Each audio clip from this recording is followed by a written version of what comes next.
Et donc depuis, je sais que pour remonter en selle, c'est pas évident. Physiquement, il s'est remis, parce que c'est un passionné de sport comme moi-même.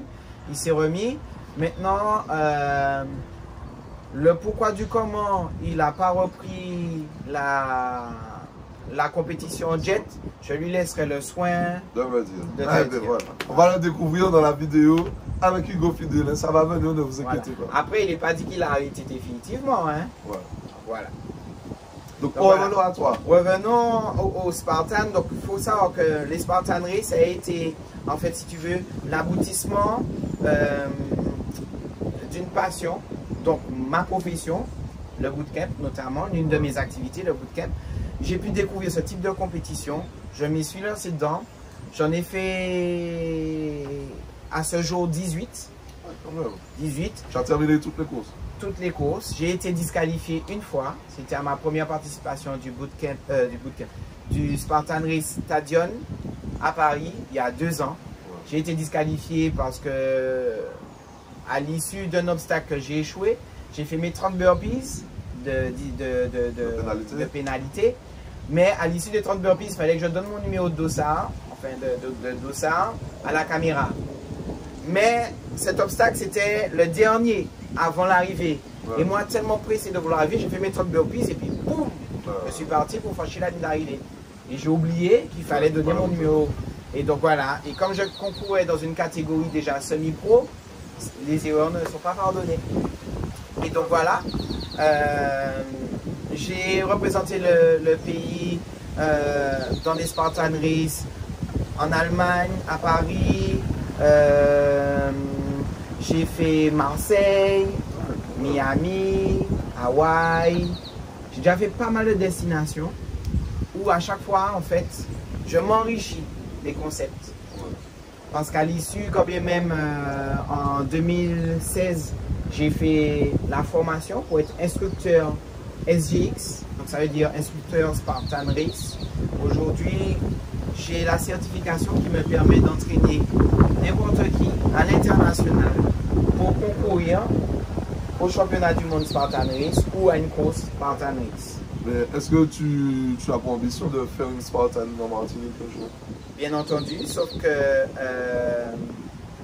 à l'époque j'avais cette ambition de prendre la franchise pour entrer sur la Caraïbe, pas seulement sur la Martinique, pour développer le concept sur la Caraïbe. Mais voilà, n'ayant pas les moyens financiers, ce n'était pas possible. Et ce qu'ils demandent, ce n'est pas possible à l'échelle caribéenne.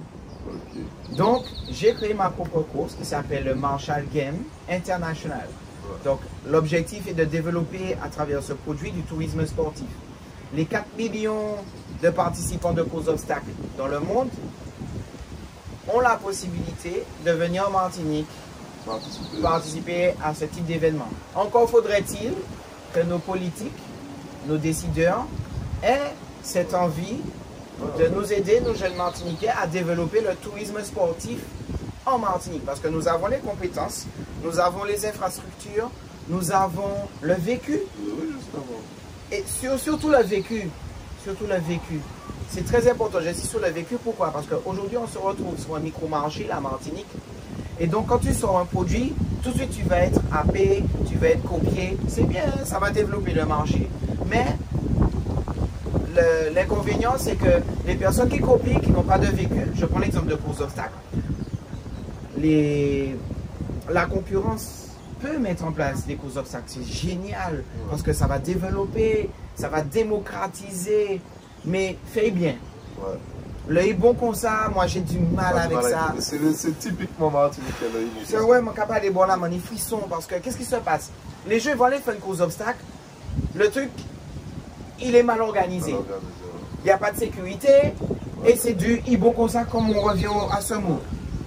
Eh bien, toi qui prends le temps de dépenser ton argent à aller faire des formations, à aller faire des courses partout dans le monde, à développer ton produit, à ne pas le faire de manière récurrente parce que ça demande un budget pour assurer la sécurité, pour assurer l'originalité, pour assurer la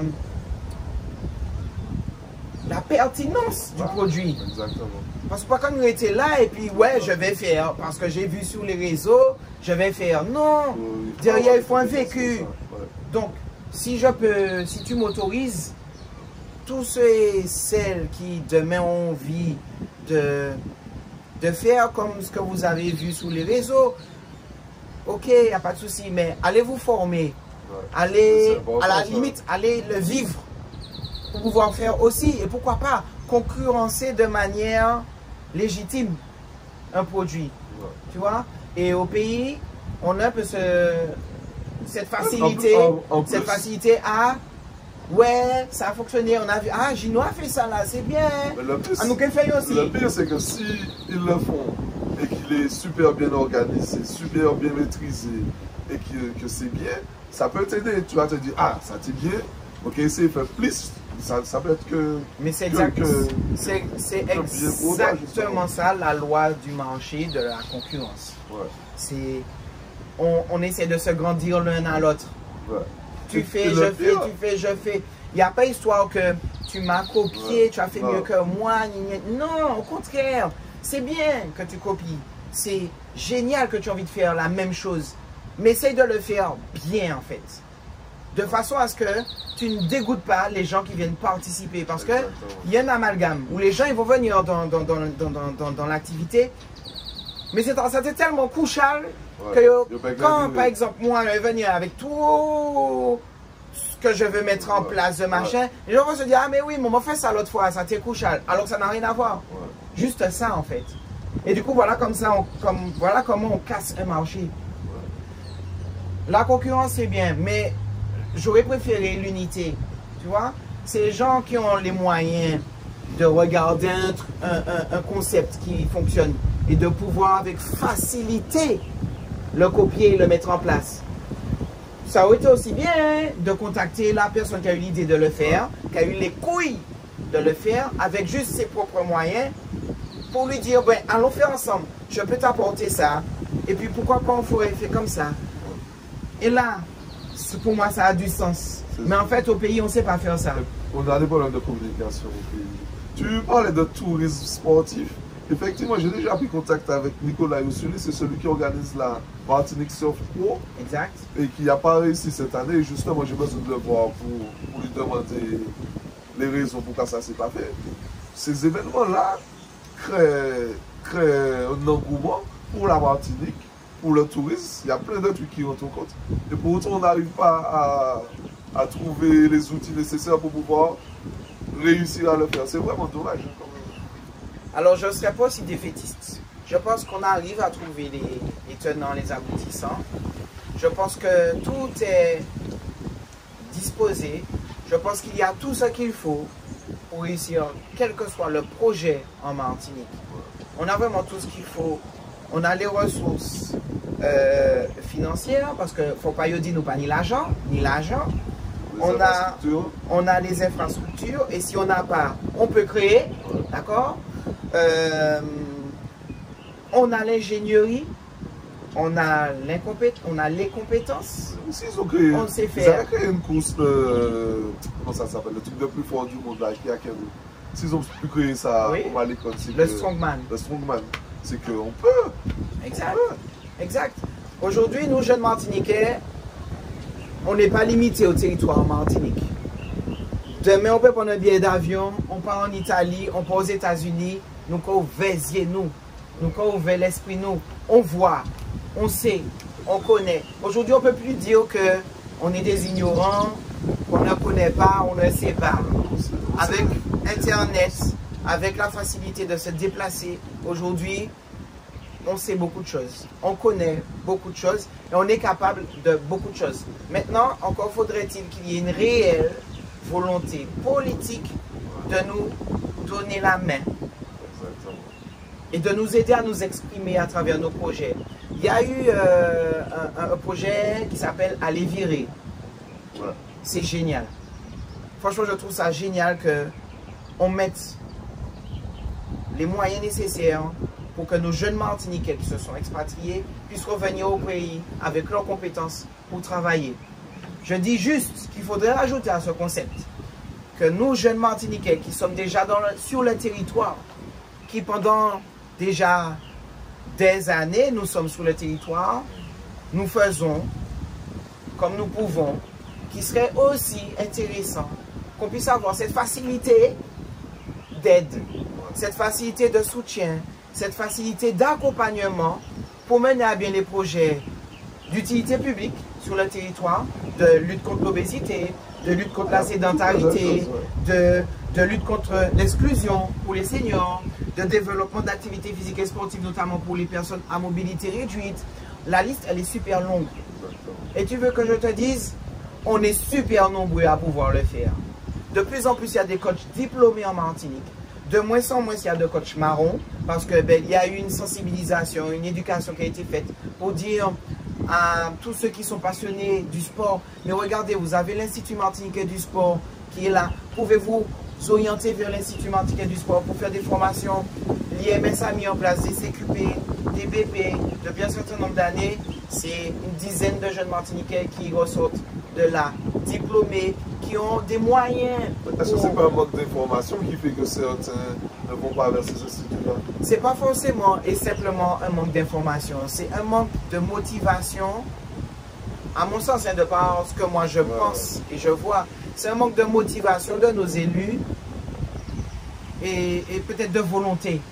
Parce que nous, on est là, on a des projets, on a les business models, on a tout en fait. Et donc du coup, on est là et on attend. Mais bon, à un moment, on n'y m'en attend en fait. Ah ouais, ça va donc, bouger. À mon niveau, je sais que ça va bouger. Je tente de faire bouger. J'essaye encore. Je ne sais pas encore pendant combien de temps je vais essayer. Parce que à l'aube de mes 40 ans, tu sais, un moment, on n'a plus envie d'essayer, on veut faire. Ouais. On veut faire parce qu'on est capable de faire et on a tout ce qu'il faut pour faire. Ouais. Donc c'est soit on fait, soit on ne fait pas. Et je vais l'avouer ici, ça fait 1 an que j'ai levé le pied, que je ne fais plus vraiment d'événements Martinique parce que pendant 10 ans j'ai fait avec la sueur de mon front, mes propres moyens, avec le peu de partenaires qui voulaient bien jouer le jeu, avec ceux et celles qui voulaient bien m'aider à faire. Ouais, pendant 10 ans, m'en fait. C'est 80 000 personnes qui ont participé à des événements. Nous fait plus de 200. Mais on ne peut pas continuer comme ça. Alors quoi, c'est quoi? On y fait et puis fait. Non. Si on fait, il faut que derrière, il y ait une économie circulaire qui fonctionne. Que derrière... ça va distribuer pour exactement, exactement. Parce que les autres là, ça fait. Ils ont sorti là, ils ont sorti là. Ils ont venu, ils ont fait. Alors nous qui ici, c'est quoi? Donc, on nous force là. Donc, j'ai décidé de faire différemment. J'ai levé le pied pour restructurer, pour faire différemment, pour me rapprocher des politiques, pour que je puisse vraiment constater à mon niveau où est le blocage. Qu'est-ce qui ne va pas? Pour voir à mon niveau, qu'est-ce que je peux faire pour que ça puisse se débloquer. Voilà. Et là, on y arrive au fur et à mesure. Petit à petit, les choses commencent à se décanter. Ma participation au championnat du monde Spartan Race avait pour objectif, quand bien même, de prouver une fois de plus qu'on fait des événements, mais derrière la mise en place de ces événements, voilà, j'ai mouillé le t-shirt. J'ai vu que tu avais 3 médailles, ça signifie quoi en fait? Il y avait des catégories particulières. Voilà, alors je les ai emmenés pour toi. Voilà. Je les ai emmenés pour toi. Déjà, je voulais faire l'interview plus tendue, mais je sais que je l'ai fait déjà. Donc, alors je vais vous présenter les différentes médailles. Ah, j'avais pas que 3, il y avait. Ah, là, ici. Donc la première... J'avais un supplément en médaille à l'aéroport. Non.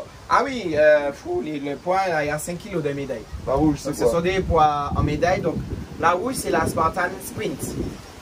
Donc la Sprint, elle a fait, cette course a fait 8 km, un peu plus de 8 km, avec une vingtaine d'obstacles.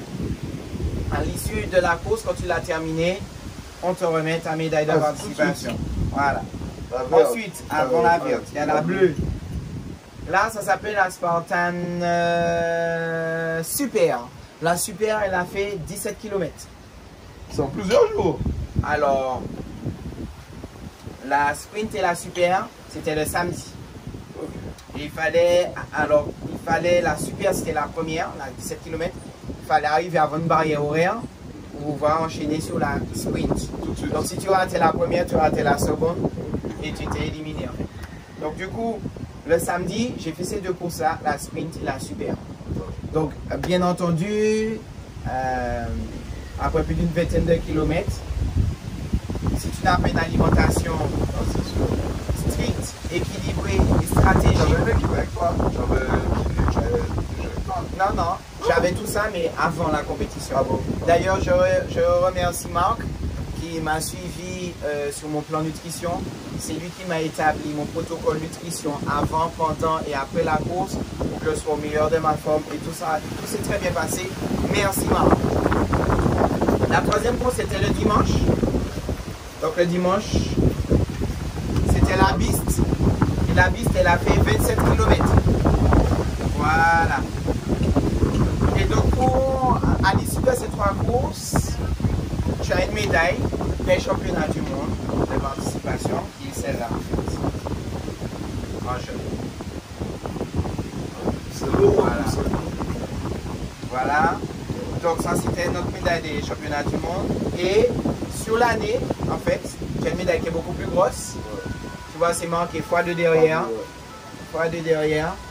Parce que dans l'année, j'ai participé à 2 trifectas. Donc les trifectas, c'est quoi? C'est le premier, c'était où? Les trifectas, c'était à Hawaï. C'était à Hawaï. Les trifectas, c'est une course où tu dois enchaîner 3 courses sur un week-end. Donc la sprint, la super et la piste. Voilà, voilà. Et à l'issue de toutes ces médailles, on nous a remis une plaque qui représente un petit peu tout ce qu'on a fait. Attends, je la remets parce que attends, ça que là, il est sorti. Voilà. La plaque en souvenir, voilà, en métal, en souvenir. Et t'as vu, là, il y a mon nom inscrit dessus. Donc c'est pas rien. Et des plaques de souvenirs de Sparte. Alors, il faut savoir que la compétition s'est déroulée à Sparte. C'était pour moi lourd de sens parce que ben, c'est un pays où il y a eu les gladiateurs et... On t'a pas contacté pour le 3e épisode de 300? Des 300, non, malheureusement. Mais j'ai fait mon 300 dans ma tête et dans ma course pendant ces championnats-là, où l'idée pour moi était de vivre ça et de montrer que ben, quand bien même en tant qu'organisateur de courses obstacles, j'ai pu aller voir comment se déroulent les championnats du monde, j'ai pu toucher du doigt, j'ai mouillé la chemise comme on dit. Tu as la légitimité maintenant pour faire la même chose. C'est exactement ça, et de développer le tourisme sportif dans la Caraïbe et surtout sur mon territoire martiniquais. Parce qu'on a les compétences, on a le territoire, on a tout ce qu'il faut. Voilà, mais ici, nous avons qu'on est à la Caraïbe, mais mon pas qu'à la arrêter puis il faut comme ça. Mon pas qu'à la je suis quelqu'un où je pense que seule la mort pourra me faire abandonner mes projets, que ce soit en Martinique ou ailleurs, hein, parce que je ne suis pas limité à développer mes activités en Martinique. Pour l'instant, je le fais en Martinique parce que j'habite en Martinique et mes enfants sont martiniquais. D'accord? Je suis un père de famille comblé et... Ils sont déjà dans ça aussi? Oui, mes enfants sont très sportifs. Et je te fais une confidence, si je suis toujours en Martinique, c'est grâce à mes enfants. Ah ouais? Ouais. J'aurais pas eu mes enfants que comme des centaines de mes frères et sœurs qui sont déjà partis, je serais parti aussi. Pourquoi? Pourquoi? Faut pas partir parce que... Je suis d'accord qu'il ne faut pas partir. D'ailleurs, je ne suis pas parti. Ouais. J'aurais pu. C'est ce qui fait qu'à chaque fois on se dit... Mais si Kani en l'est ou Kalas, Kani en l'est ou fatigué, Kani en l'est ou pas envie encore. Ouais. Parce que là, au cas où certains gens qui assisent là et puis les bras croisés, machin, tu te dis, mais putain, bordel, qu'est-ce que je fous là? Ouais. Quand depuis 6 heures, j'allais pour aller en travail. Il 21h, 10 heures pour compter mon caillou pour boire et manger pour les chamailloux. Exactement. Que, pas quand moi, à qui moment de chamaillou, j'ai devenu plus grand qui ou? Quand dit quoi, mais putain, merde, qu'est-ce que je fais là? Je perds mon temps. Effectivement. Et à un moment, tu n'as plus envie de perdre ton temps en fait. De faire pour faire ou de faire comme tu peux. À un moment, tu as envie de faire des prestations de services ou des événements de qualité qui ont du sens, qui ont une notoriété, qui ont un impact. Alors la notoriété, j'en ai pas doute, hein, j'en ai déjà fait, j'en compte même plus en fait, je suis limité au chiffre de 200, mais j'en ai fait bien plus que ça. Mais en fait, aujourd'hui, c'est pas le nombre qui compte en fait, c'est l'expérience, c'est ce que tu as pu développer à travers tous tes événements, la manière dont tu as la capacité aujourd'hui, en une fraction de seconde, de créer, de faire, de mettre en place, qui compte. Donc j'estime que si aujourd'hui ceux qui sont à la direction du pays, entre guillemets, nos politiques ne savent pas faire, mais sachez que nous sommes là, jeunes Martiniquais. Si vous avez un manque d'idées, si vous ne savez pas faire, nous on sait faire. Sans prétention, hein. On a expérimenté, notamment dans le monde du sport, pour développer les activités pour les enfants, les ados, les adultes, les seniors, les personnes à mobilité réduite. Sachez que nous sommes plus d'un millier en Martinique à avoir ces compétences et à pouvoir développer pour notre territoire, et pas seulement, hein, pour la Caraïbe aussi. Ouais. Des événements qui ont une portée, qui ont un sens, qui peut être évalué et qui ont aussi une utilité publique et économique aussi. Et économique pour notre territoire. Ouais. C'est notre mission, nous là, nous qu'à faire tous les jours. Donc il serait peut-être temps, un moment que on sorte de notre zone de confort, qu'on ne se limite pas à ce qui se fait déjà. C'est bien. Je n'ai aucun problème avec tous les sports qui se font en Martinique. Sachant que pratiquement tous les sports du pays, dits classiques, évoluent également.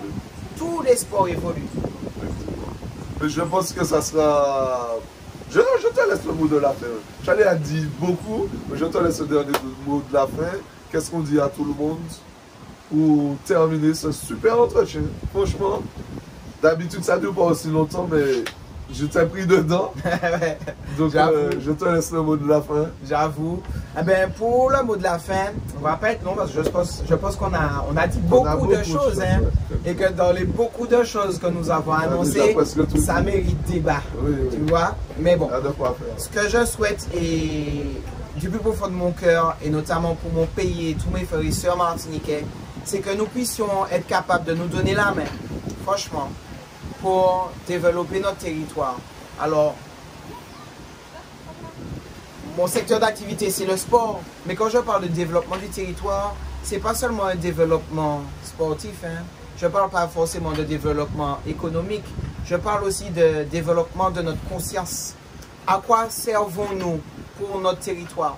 Je sers à quoi? Qu'est-ce que je peux faire pour mon pays pour qu'il puisse évoluer? Pour que l'eau que nous buvons, par exemple, elle puisse être potable pour nos enfants quand ils vont à l'école. Bon, là, on lance encore un autre débat. Encore un autre débat. Mais tout ça pour dire que si on se donne la main, si on est unis, si ensemble nous avançons, notre pays devient l'un des plus riches du monde. Parce que ici, nous vivons au paradis et j'en suis convaincu. Exactement. Voilà. Et ben voilà. C'était le mot de la fin. Suivez-moi, Guinness, et abonnez-vous. Abonnez-vous sur sa page. Réel Big Up, mon frère. Merci beaucoup, Gino, de nous donner la parole. Merci pour le travail que tu fais. C'est ça. Moi, j'estime qu'on n'a pas assez de visibilité sur nos sportifs. Et ils jouent un rôle prépondérant dans le développement et l'image de la Martinique. Tout ça, les sportifs là, qui font de grosses performances comme ça, il faut mettre en avant beaucoup plus. Et c'est pour ça que j'ai créé ma chaîne et que j'espère que ça va évoluer encore plus avec le temps. Donc partagez avec tout le monde et puis à très bientôt. Bye bye. Big up.